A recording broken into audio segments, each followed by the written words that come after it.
बारामतीकरांची भूमिका या निनावी पत्रानं खळबळ उडाली आहे। यामध्ये अनेक आरोप केले गेलेले आहेत। याच विषयी बोलण्यासाठी आपल्यासोबत ॲग्रिकल्चर डेव्हलपमेंट ट्रस्टचे चेअरमन राजेंद्र पवार आहेत। दादा, हे जे पत्र आहे ते तुम्ही वाचलं आहे का? आणि याच्यामध्ये आपल्या संदर्भात देखील अनेक जे आहेत ते वक्तव्य करण्यात आले आहेत। कोणीतरी मला व्हॉट्सअपवर पाठवलं होतं आणि ते मी वाचले। कसं बघता या पत्राकडे? नेमका त्याच्यामधला उल्लेख हे बघून काय वाटतं? बऱ्याच वेळा कसं असतं की काही वेळा लोकांना जेव्हा दडपशाही झाली अशी वाटतं तेव्हा लोक निनावी पत्राकडे वळतात असं मला वाटतं। आणि काही बारामतीकरांना तो एक आत्म खतखतलेला भाव असेल तो कदाचित त्यांनी त्या व्यक्तीने व्यक्त केला असावा।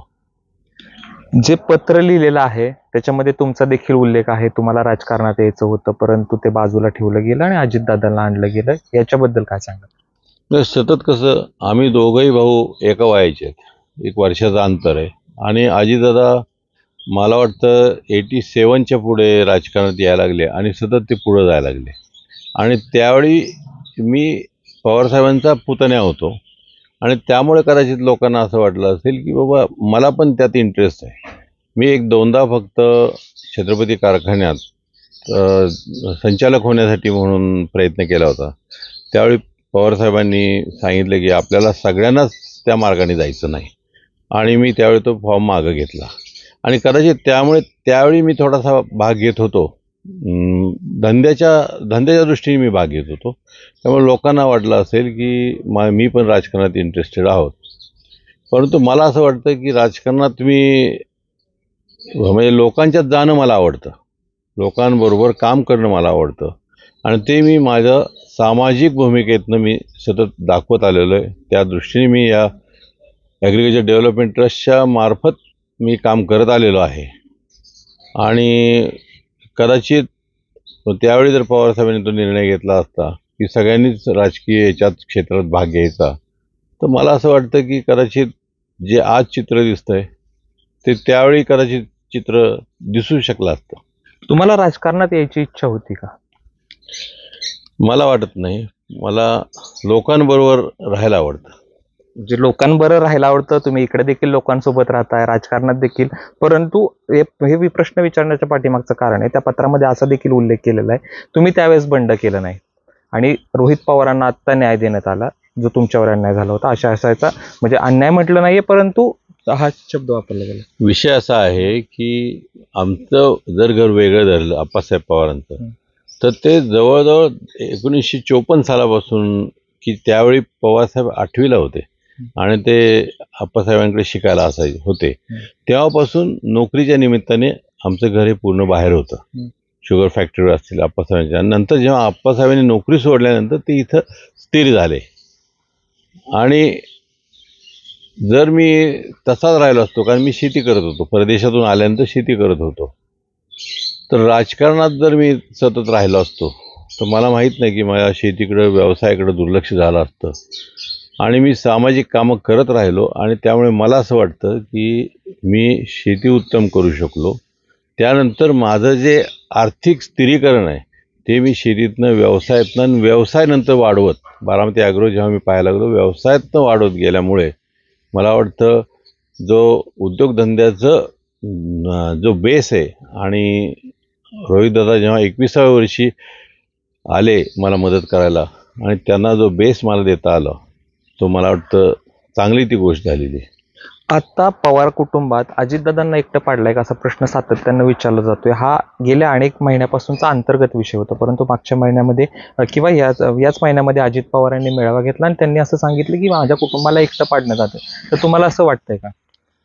मला वाटत नाही, तुम्ही ह्याच्याकडे कसं बघता त्याच्यावर हे अवलंबून आहे, कारण ते एकटे त्या वेगळ्या विचाराने गेलेले आहेत, त्यांना एकटं पाडायचा विषयच नाही, हे सगळे सोबतच होते आणि त्यांनी जो वेगळा भाजपबरोबर जाण्याचा जो निर्णय घेतला आणि तो एकट्याने घेतल्यामुळे कदाचित ते एकटे त्या बाजूला पडलेत आणि त्यामुळे त्यांना तसं वाटत असेल की कुटुंबाने त्यांना वेगळं पाडलेलं नाही, ते वेगळे झालेले आहेत। नेमकं जायचं कारण काय असावं असं तुम्हाला वाटतं?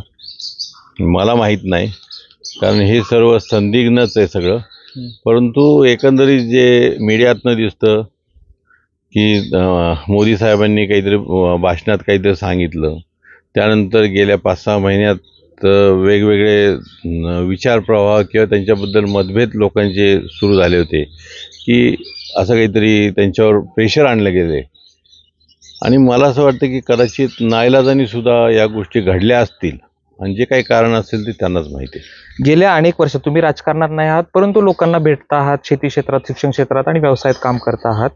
गेल्या अनेक वर्षापासून पवार कुटुंब एकसंघ होतं आणि त्याच हेच पवार कुटुंबाचं वेगळं पण होतं. आता पवार कुटुंबात फुटलंय म्हणणार, थोडक्यात आपण फुटलंय म्हणून वेगळं, अजित पवारांनी वेगळी वाट चोखाळली आहे.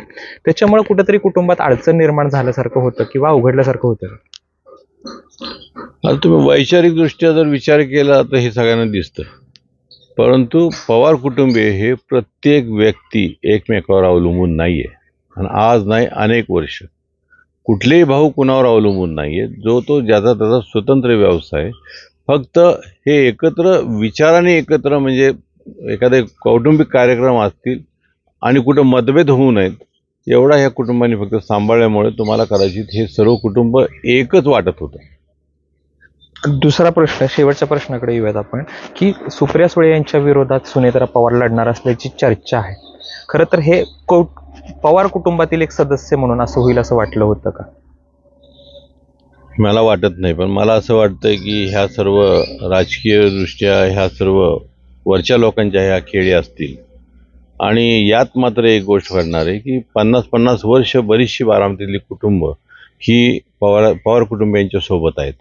आणि अशा लोकांना जर कुठं या बाजूला झुका किंवा त्या बाजूला झुका असं जर कोणी प्रेशर जर आणलं तर त्यांच्या लोकशाही मार्गाच्या दृष्टीने त्यांच्यावर कुठेतरी अन्याय, मानसिक अन्याय होईल का काय असं मला वाटतं. आणि बरीचशी कुटुंब या बाबतीत संदिग्ध नाहीत.